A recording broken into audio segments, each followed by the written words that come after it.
Hey, welcome back to the shop. Have a seat. You don't have one? Well, let's make you one with the Shapeoko, just like this.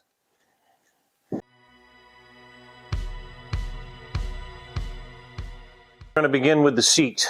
And this chair is going to be made out of plain old ordinary 2x4s so that you can practice and get yourself good at it before you go and spend a lot of money on some expensive lumber like oak or maple or cherry, for example. They would be nice chairs, but we're going to go with a 2x4. We're going to cut them down to the proper length. We're going to cut them to the proper width. This design requires a 21-inch wide slab to create the seat with. So we cut these to 3 inches and bing, bang, boom, we got ourselves a seat once we glue it together. So let me chop these up. We'll get some glue together. We'll have ourselves a seat that we can put on that old Shapeoko and make something happen.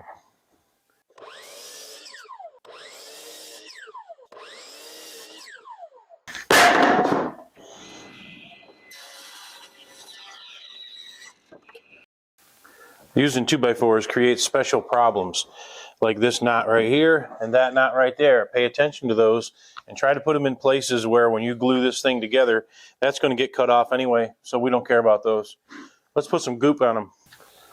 While the seat pan's curing, I went ahead and cut the leg blanks. Now, I don't want to have to put 1,000 clamps all over 4 legs here, so we're going to use the pipe clamps. We're going to glue 2 together at a time, staggering and not, obviously hoping not to make the mistake of gluing these together, and we'll end up with 4 pieces, 6 inches wide each, 24 inches long for the legs.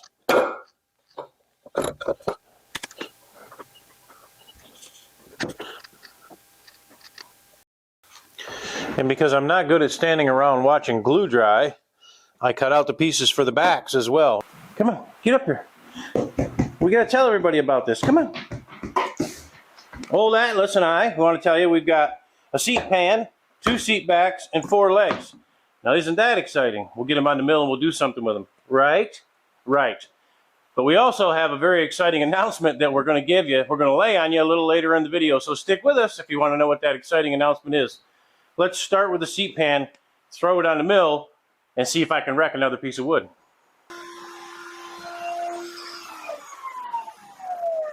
Okay, so now it's flat and boring.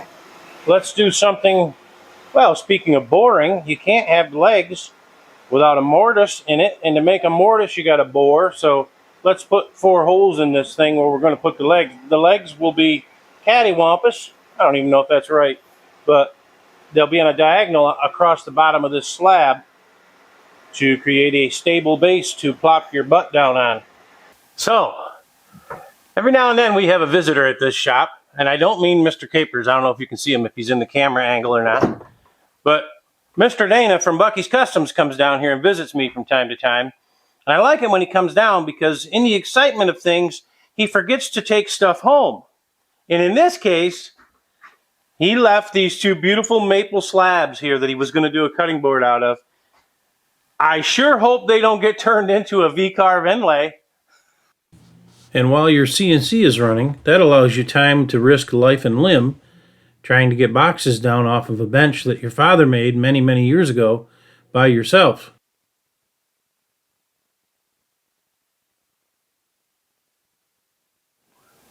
Now we're at a point where I had to get a little bit creative here.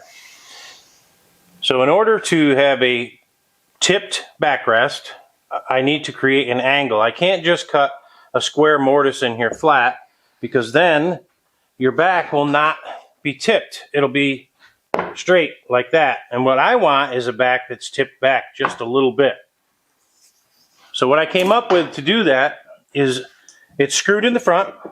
I'm going to elevate the back. I've done a little bit of calculation in the math. We're not going to bore you with that, but I've created this block that we're going to elevate the back with and slide this in place. Now, doing so creates some other specific challenges.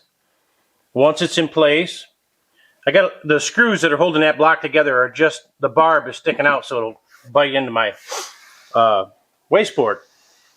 So secondly, how do you hold it down? Well, I made these fancy oak clamps that are high enough that they can hit the side of the rise, and I'll screw those down on each side. The next thing is, how do I clear this? So what my solution was is the bit is loose in there. I've taken the power off the Shapeoko so that I can freewheel this thing. And I put the bit in. I raise the bit up as high as it'll go and confirm that it will miss the bridge here. I'll tighten that down. We'll re-zero over here for this corner. And then I know that the mortises for the backrest, the highest point of the mortise is right on this line that I've drawn here. I'll zero to the corner, I'll come back over here, and I'll zero my Z off of that height right there. Then I'll allow the machine to cut the mortises. It'll rise back up, come forward when it's done, and it'll clear and go back over that way because I've assured that the bit is high enough and I have enough Z travel to do so. Enough boredom. Let me show you what we're going to do here. Boredom. Get it? Boards. And I was going to create a board with a taper on it, and in fact I made a video to show you how to do that, and I'll put a link to that video in this video, so if you ever wanted to taper a board from one side to the other, you could.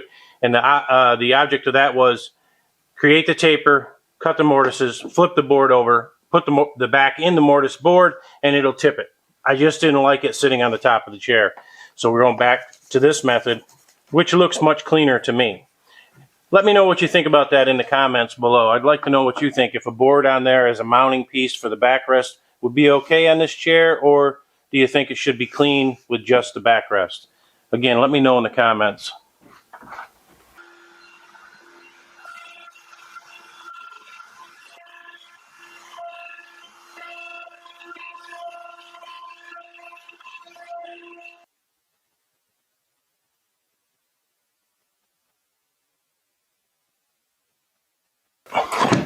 All right, so let me show you something over here. You saw me take these two old boxes down, so here's where I need your help and your participation. Tell me what I should do with them. Give me some ideas. Put it in the comments below. Anything you can think of. Maybe I've seen one YouTuber do a table out of them. Any other thoughts? Any other ideas? These things have been sitting up there for quite some time now. They were my dad's and my brother-in-law's. I'd like to put them to use. On to the legs. She's got legs. Yeah, right. I better stick to woodworking. Anyway, one point to make about the legs. As you can see, they're way thick.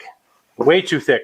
They've got to be taken down on the planer. And what I like to do is take a set of calipers and measure this distance. Now, I know you can do all the math, but it's much easier just to take the calipers and get this width and then mill them down with the planer to the proper thickness. That way I know when I put them in there, they are dead nuts perfect. I'll make 4, I guess, and then we'll put it together. Just like that, bing, bang, boom, 4 legs to the correct thickness. One thing to remember, measure the gap with your old calipers.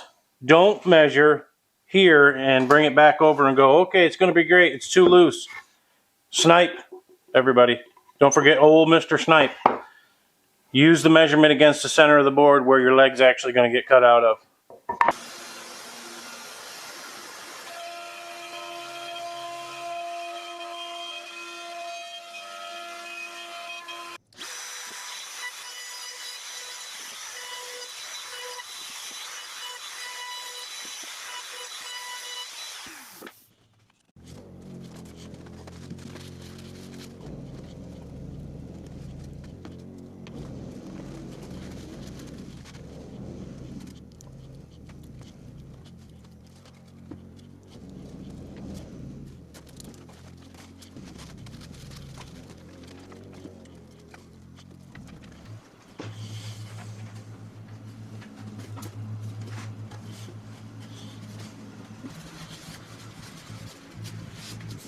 So if you've stuck with me this far, I really appreciate it. If you think I've earned it, give me a like and a subscribe. You know, that helps the channel grow. It helps me keep doing what I'm doing out here for everybody. You can see the chair's got some legs now. She's got legs. Again, I probably should stick to woodworking. But in any case, I guess I can tell you what the big surprise is now, what the big announcement is. We are so excited here at the Hinkle Shop. We are actually going across the pond. We're going to Maker Central 2023. I hope to see some of you there. Come up to me, introduce yourself. I love to meet you guys out in public.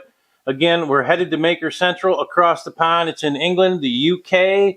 Going to go visit our friends at Carveco. We're actually going to go back to Carveco Central, their office, and walk around there and see if I can break something in that place and see if they kick me out. But anyway, let's keep going with the build. Now, we got to put a back on this thing, and there's some interesting things about this back that we got to show you. So stick around. It's not just sticking a piece of wood in here. There's some complexities that we need to do. So let's get to it. All right, come on, get out of the way, Atlas. I've got to tell these people about this chair. Anyway, so like before, we milled down the stock to the width of the mortise that we're going to use, that's in the seat, obviously. And then we need to create a taper on this back. So not only is it going to lean, it's also going to have a taper to narrow it down on the top side. It'll look a little cleaner, it'll look a little nicer, not so heavy and fat. But how do we do that? How do we get that? Pretty simple. We measure along here. We're going to leave about 3 inches out of the taper. So I'll squiggle on the lines here, have a line at 3, and then we'll employ this sled. Now this sled is unique in that it's got a bridge on the back side of it. So when we put our stock in, the stock is elevated on this side. It creates a bridge. So as it passes through the planer, it grabs a little bit of the stock here and then it doesn't touch anything on this side. We drop and we continue to do this until I've removed all the squiggles down to the 3 inches, and bing, bang, boom, we can put it in the chair. Pause for dramatic effect. Let's get to it. And just like that, we have a tapered backrest.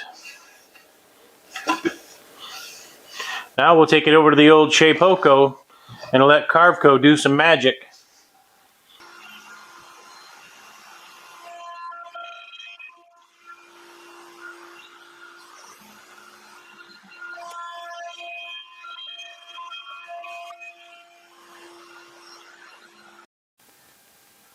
Well, there you have it, 1/2. And those of you that saw me do this might be wondering what this tape is for. That's a temporary locator or a temporary fence so I can maintain that 0. I'll be able to take the right side now, set it in just against that piece of tape and tell the machine to go and it'll do its thing. I won't have to re-zero. Just a little trick I use. Now the other chair had a oak spline in there.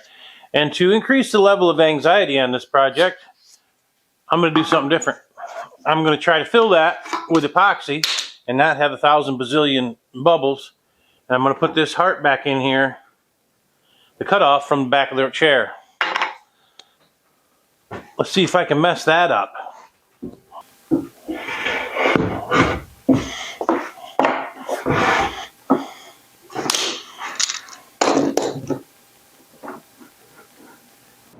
Going to put a little Gorilla Tape on here to stop the epoxy from running through. After I get that on, I found some strips that I'm going to put on top of there that I can create the angle with. Some rubber bands to hold those in place. We'll slap on a whole bunch of caulk in case the epoxy wants to squeeze out between them. I'm going to let that dry, and then we'll flip it over and begin the sealing process on the front side with clear silicone. A lot of people leave that out of their videos. But I'm going to tell you right now, when you do work with epoxy, you have to seal everything with clear first. Several coats, or it will bubble like crazy.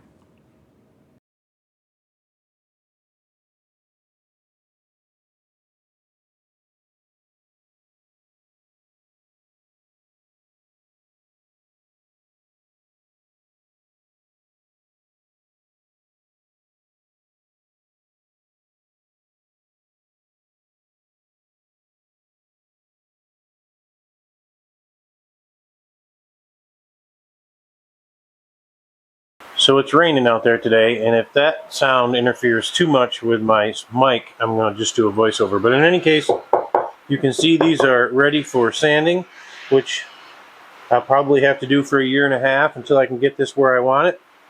But a couple of tips for you. Number one, caulk. Caulk is your best friend when you're trying to make dams and etc. for your epoxy. This I've already started to remove, and it's coming off way easier than that hot glue. And the hot glue didn't hold anyway, and epoxy passed through and hit my 2 blocks and glued my block to this heart-shaped insert that I put in. So now not only do I have to sand, there's a little thunder for you, not only do I have to sand all of this flush, I've got to remove that and fix those errors. And I see there's a little piece of hair right there. So I'll sand on this for the next 1.5 years, and then we'll come back to you. One more thing, when you do epoxy, have a vessel for overflow, for overages. My intention here is to maybe make a knife blank out of that solid block of epoxy once this is full. I didn't use release spray on this, so it might be a bugger getting this thing loose. But in any case, I've got somewhere to put the epoxy when I make too much.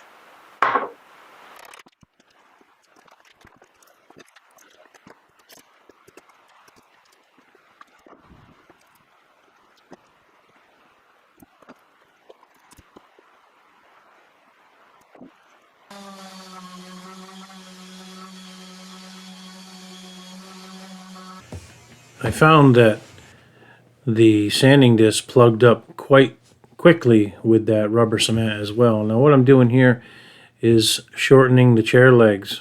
Nailing down that block on the top of the bench makes it much easier. You don't have to hold 3 things at once. And my goodness, was that stain dark. I wasn't expecting quite that dark, but we're going to lighten it up here in a little bit, give it some contrast. I didn't want it to look like just one big black blob, so we're going to take the sandpaper to it here in a little bit, and we're going to lighten it up and bring some of that grain pattern back out. It said translucent on the can, but it really didn't appear that way once I put it on the piece. It just destroyed all the grain pattern. A little bit of sanding and we'll get it back. I do like how dark it is, but I don't like the fact that I can't see any of the grain through it.